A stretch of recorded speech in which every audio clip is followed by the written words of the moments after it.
Today, the government of Libya announced the death of Muammar Qaddafi. This marks the end of a long and painful chapter for the people of Libya, who now have the opportunity to determine their own destiny in a new and democratic Libya.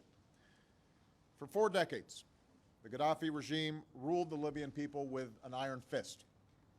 Basic human rights were denied, innocent civilians were detained, beaten, and killed, and Libya's wealth was squandered. The enormous potential of the Libyan people was held back, and terror was used as a political weapon. Today, we can definitively say that the Qaddafi regime has come to an end. The last major regime strongholds have fallen. The new government is consolidating the control over the country, and one of the world's longest-serving dictators is no more. 1 year ago, the notion of a free Libya seemed impossible. But then the Libyan people rose up and demanded their rights. And when Gaddafi and his forces started going city to city, town by town, to brutalize men, women, and children, the world refused to stand idly by. Faced with the potential of mass atrocities and a call for help from the Libyan people, the United States and our friends and allies stopped Gaddafi's forces in their tracks.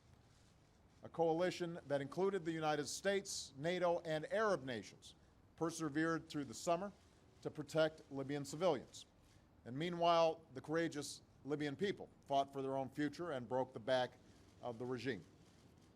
So this is a momentous day in the history of Libya. The dark shadow of tyranny has been lifted, and with this enormous promise, the Libyan people now have a great responsibility to build an inclusive and tolerant and democratic Libya that stands as the ultimate rebuke to Gaddafi's dictatorship. We look forward to the announcement of the country's liberation, the quick formation of an interim government, and a stable transition to Libya's first free and fair elections.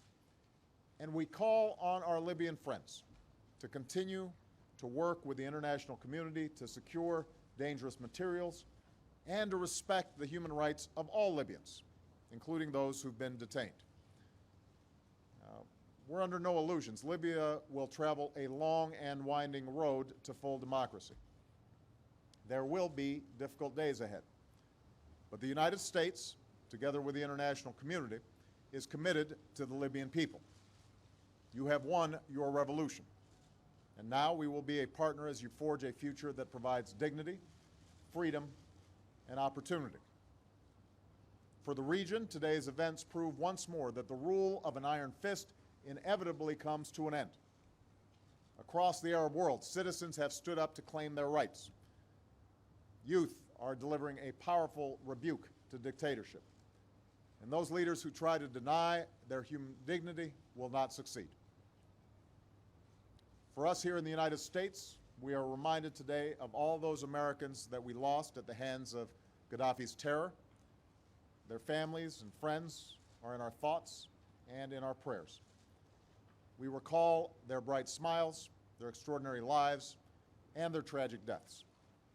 We know that nothing can close the wound of their loss, but we stand together as one nation by their side. For nearly 8 months, many Americans have provided extraordinary service in support of our efforts to protect the Libyan people and to provide them with a chance to determine their own destiny. Our skilled diplomats have helped to lead an unprecedented global response. Our brave pilots have flown in Libya's skies. Our sailors have provided support off Libya's shores, and our leadership at NATO has helped guide our coalition. Without putting a single U.S. service member on the ground, we achieved our objectives, and our NATO mission will soon come to an end. This comes at a time when we see the strength of American leadership across the world. We've taken out al-Qaeda leaders, and we've put them on the path to defeat. We're winding down the war in Iraq and have begun a transition in Afghanistan. And now, working in Libya with friends and allies, we've demonstrated what collective action can achieve in the 21st century. Of course, above all, today's belongs to the people of Libya. This is a moment for them to remember all those who suffered and were lost under Qaddafi and look forward to the promise of a new day.